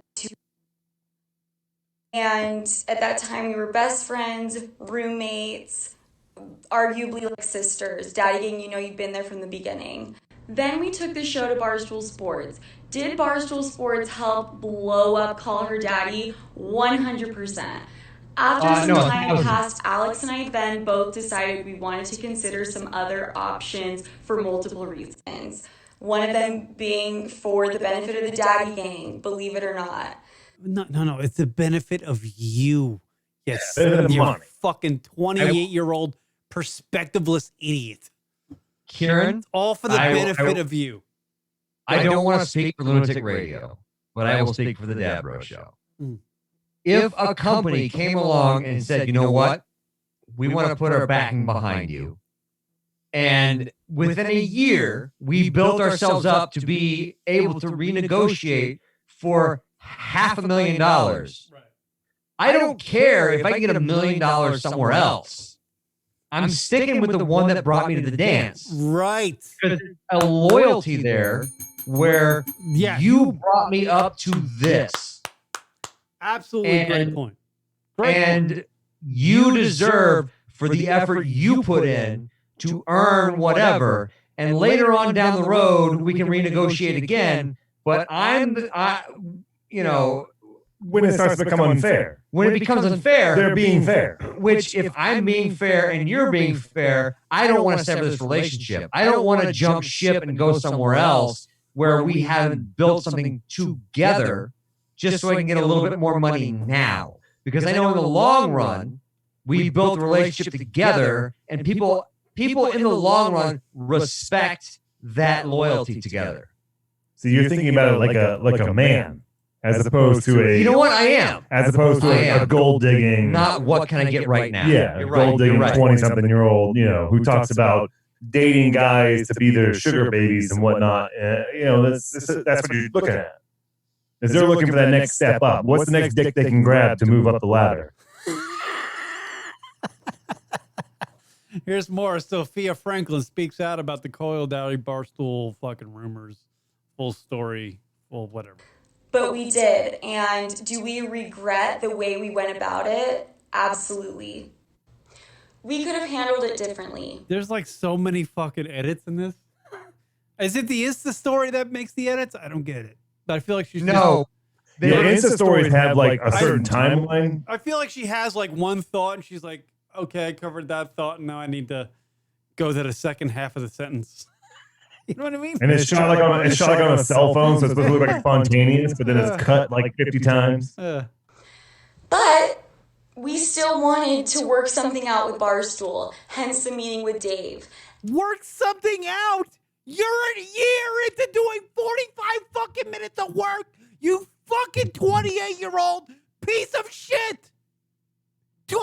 There's fucking 10 million people out of work. 10 million. We're in a pandemic. And you can't figure out that a $500,000 contract to do a fucking 45-minute podcast isn't a good idea to take? You idiot. I think it's 20 million, 30 million. I don't know. I'm not doing millions. What happened? What did I say? I don't know. I think it's more like 20 to 30 million people out of work. Oh, whatever it is. And after the Just to drive your point home more. Yeah. That's when negotiations started with both 100 guys with no Alex jobs? and I to get a deal done. The fact that Dave Portnoy had these two broads on his rooftop deck, which I'm sure is beautiful, and was literally having a conversation about these girls who do an hour and a half once a week on a podcast, and he's offering them $500,000 each, $1 million combined, and the fact that he's having a conversation and not thinking they're insane or throwing them off the fucking top of the building. And I will tell you this too. Dave is not a guy who's impressed with how they look. No, he's not. I'm sure he pulls. He's not swayed by that at all because he's got a mansion in Nantucket. I'm sure he's pulling. That's a gentleman with access to women who are 10 times hotter than that. No, the guy's fucking slaying serious poon. Yeah. So this right here that doesn't even know how to frame an image for her own Instagram or whatever this is. She's in the I'm gonna suck this guy's dick position. She's kneeling next to her bed. She's gonna suck a dick. That's what she's doing. I'm assuming the $1 million contract means they're not going to have to edit their own shows anymore. They're not going to have to post their own stuff. Right.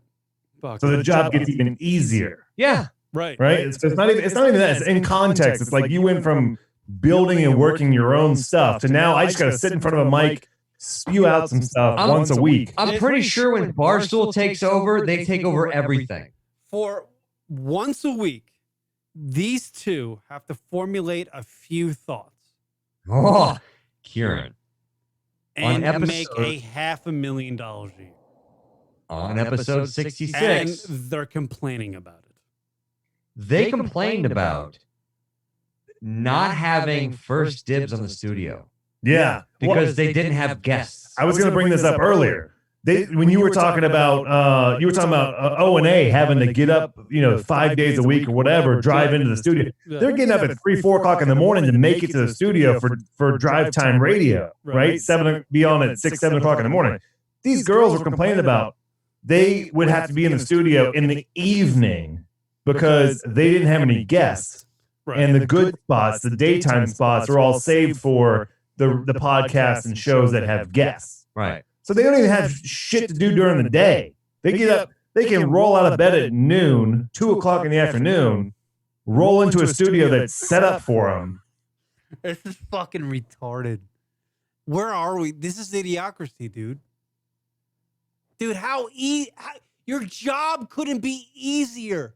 Yet these two fucking dimwits, the call her daddy girls, can't figure it out.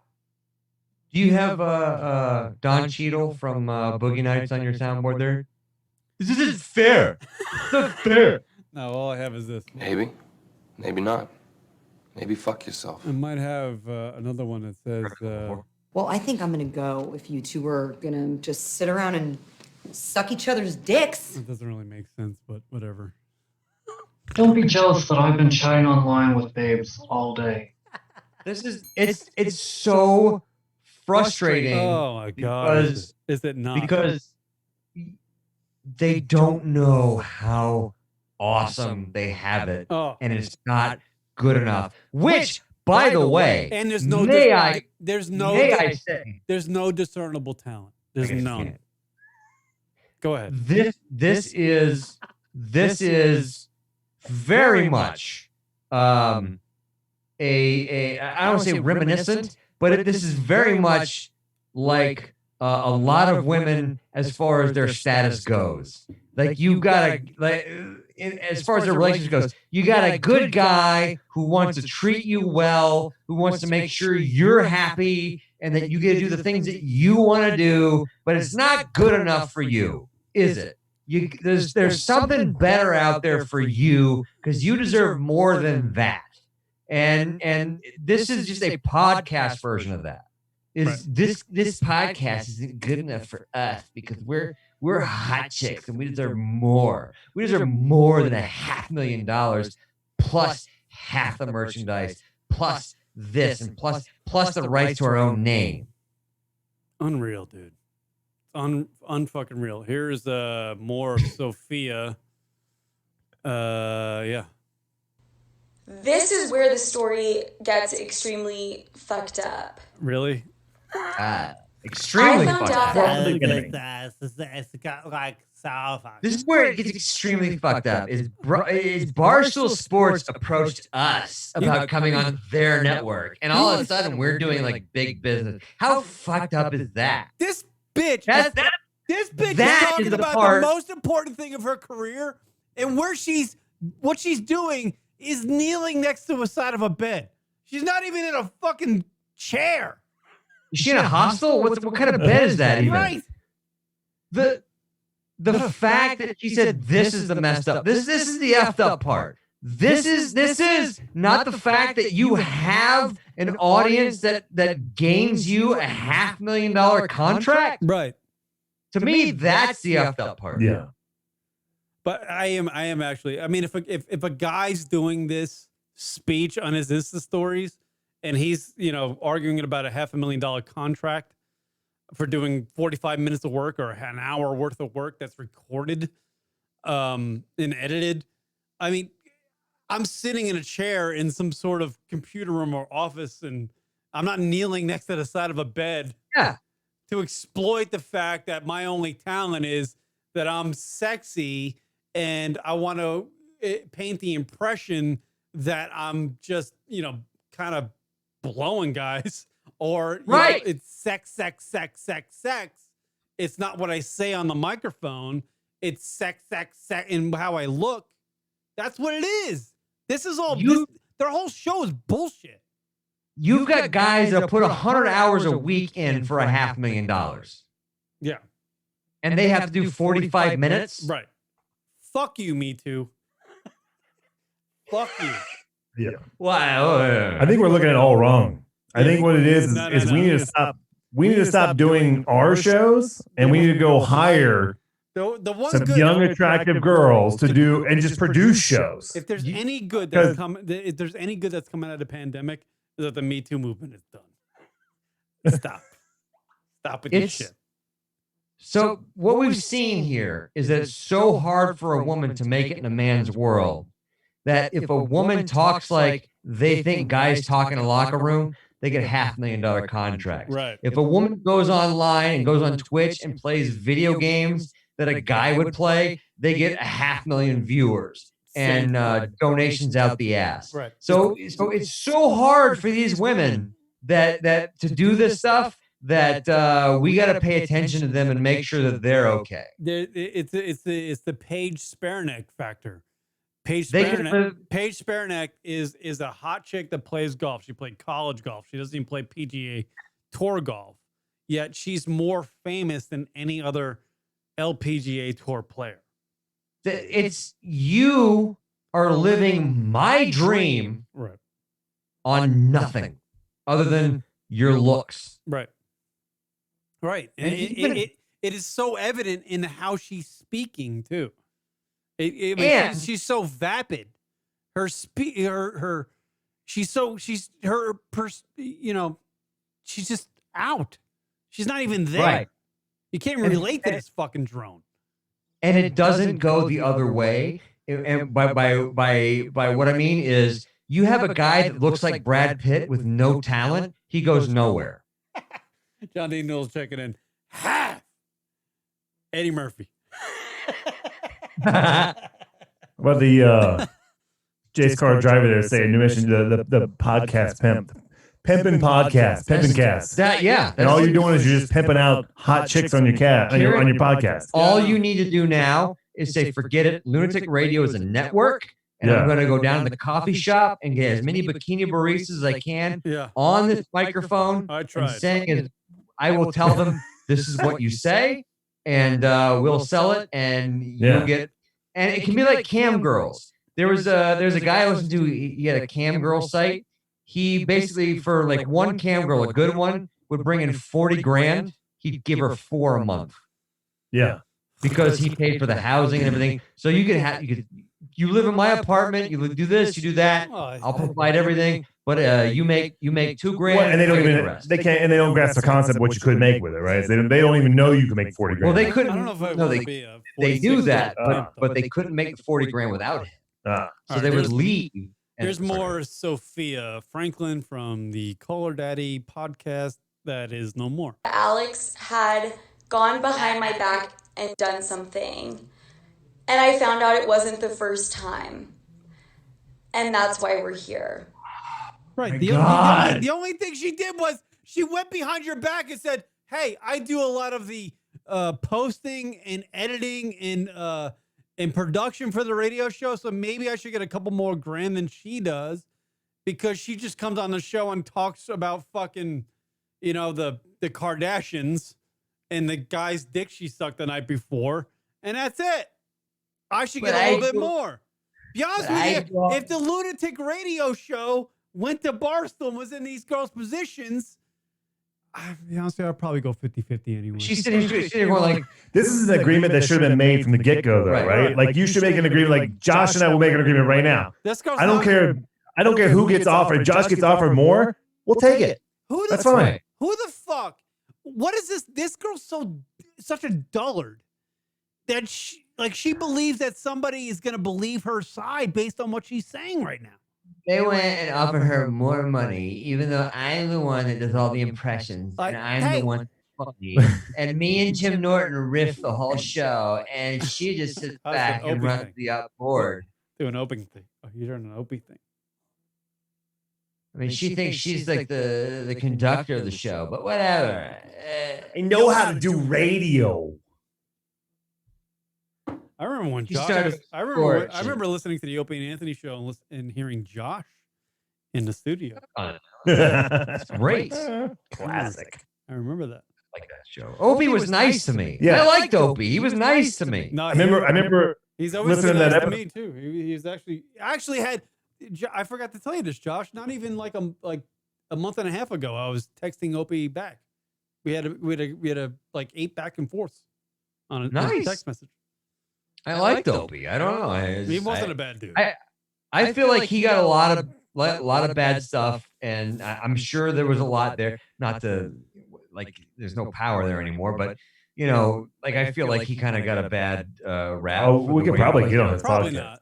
I don't think he got. Get him on our podcast. We could probably have more. I don't think he got a bad rap. I think he probably was a pain in the ass. He might have been a pain in the ass, but what I'm saying is, as far as everybody on the show hating him, I think there was a little bit of there was more there that I think I don't know if Anthony would ever be in the position that he is without Opie. So I think no way. I think I think Anthony needs to give Opie a little bit of slack. Yeah, well, I think Norton does. I think he does though. I think all of them do. Yeah, I think he said that he wouldn't be there without Opie. Like, like I wouldn't have been there without Opie. Opie's the one who brought me into the business. So we're saying, Sophia, is you need to say that you wouldn't be there without Alex. Right, and then we'd be fine with it. I trust Alex. I feel betrayed.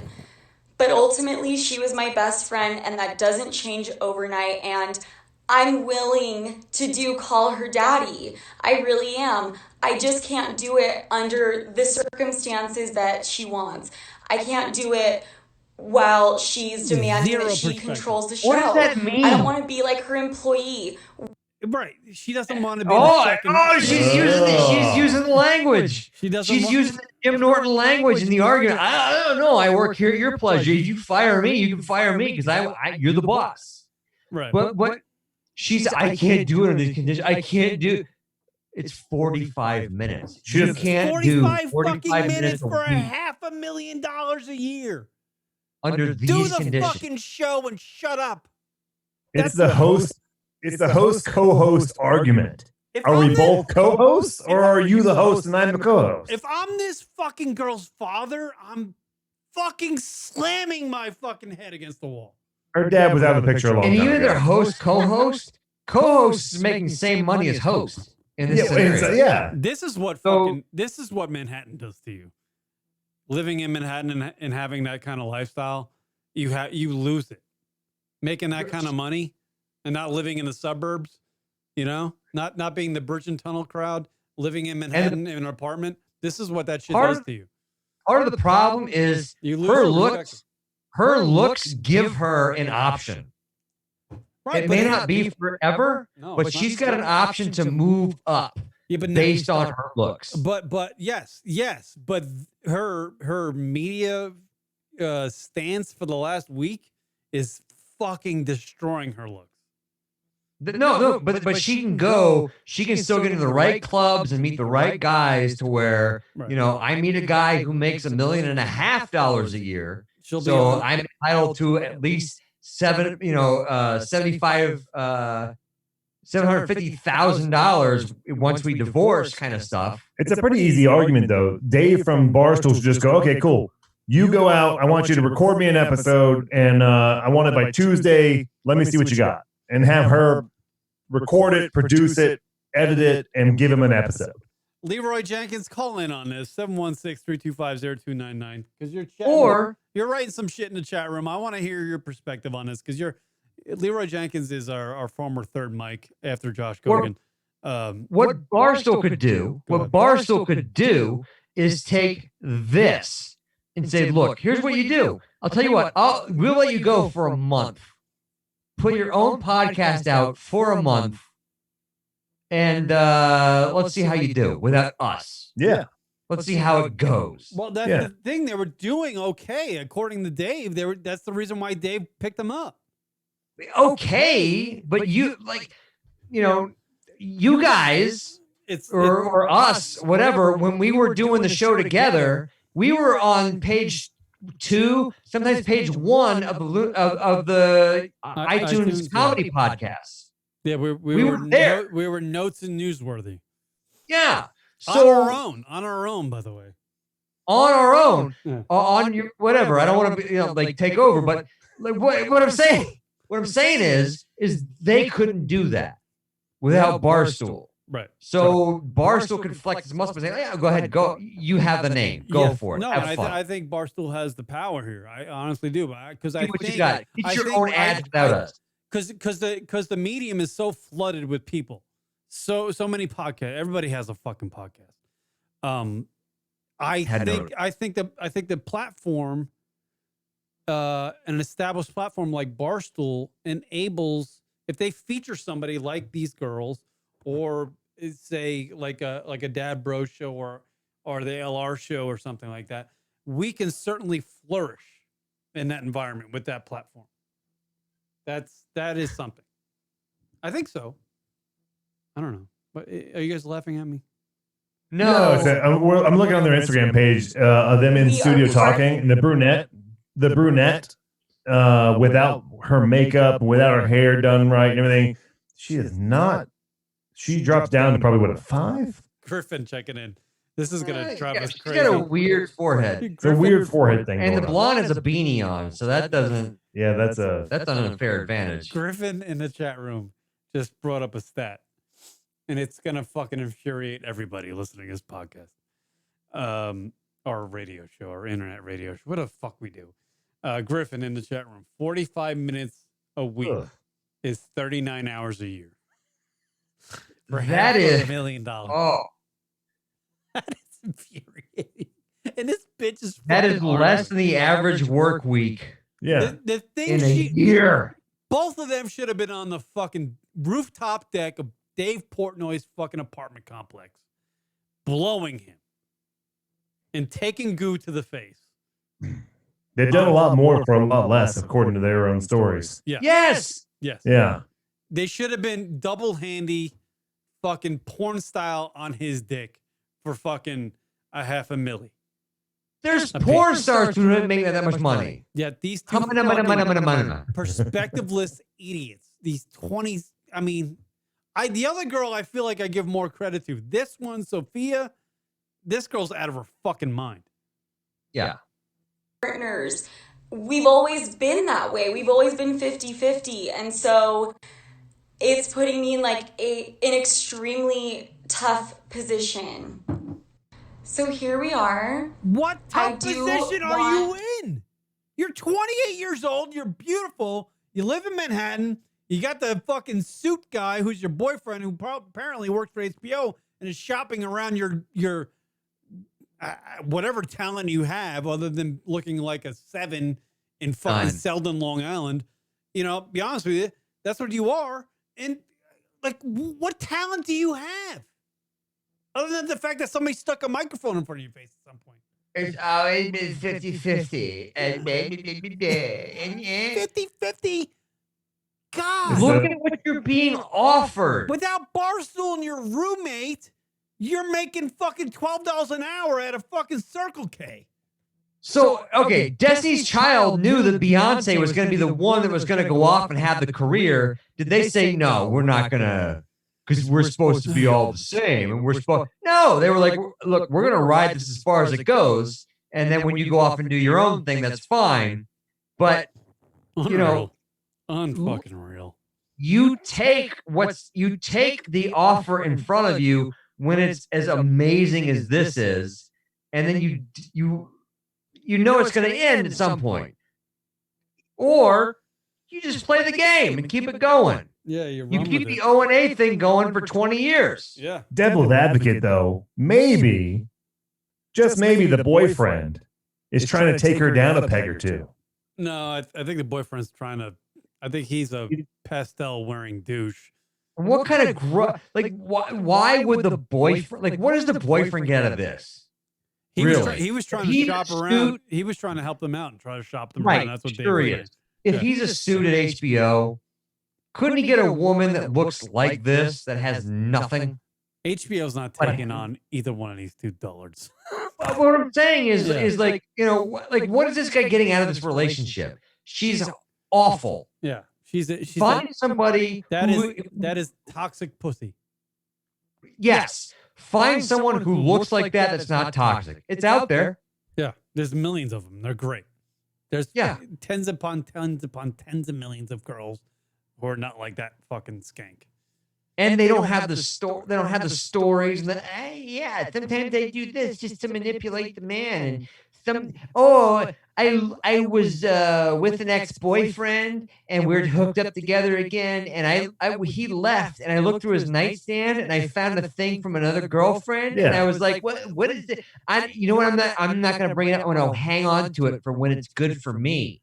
And that was verbatim. That was not verbatim, but that was a recap of from episode 66, where one of them, her ex-boyfriend, they hooked back up, and he had a thing in his nightstand from an ex-girlfriend of his that was apparently into him and did a nice lingerie shoot or whatever. And she said she's going to use that for fuel later. After she said that she was only with the ex-boyfriend as a friends with benefits type situation. So they agreed that they weren't going to start a relationship back up. We're just going to hook up every now and then. So they admit that they're manipulative, that they use sex as a weapon, that they are going to do anything they can to further themselves, basically destroying you as a man's emotions. Why would somebody who is actually powerful in an HBO scenario or anything like that, why would they want to be with something like that? Why? Well, because if you're asking me to try to analyze that, I would imagine the guy's a complete douche and he has no other guy friend. You're I'm assuming he's completely controlled by that girl. You're a successful guy in Hollywood. Do you want to hook up with somebody and potentially become a mate of someone who's got that mindset that will surely take you for everything you got when it breaks up? He doesn't know the difference. He doesn't know. He doesn't know it's coming, but he should. We all know. We all see it.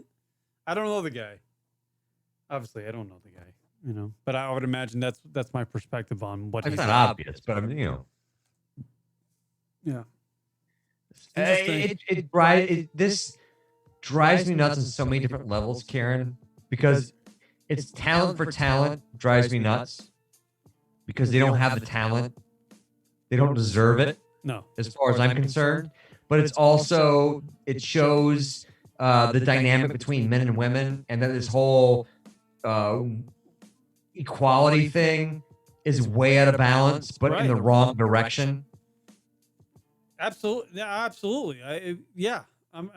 I think we're on the same wavelength, dude. I'm like, you hear the Me Too thing was like a giant deal, and I was all for it. I get it, but with the Me now Too we're seeing it's kind of switching a little bit. Like we're seeing the advantage that girls have now that guys don't.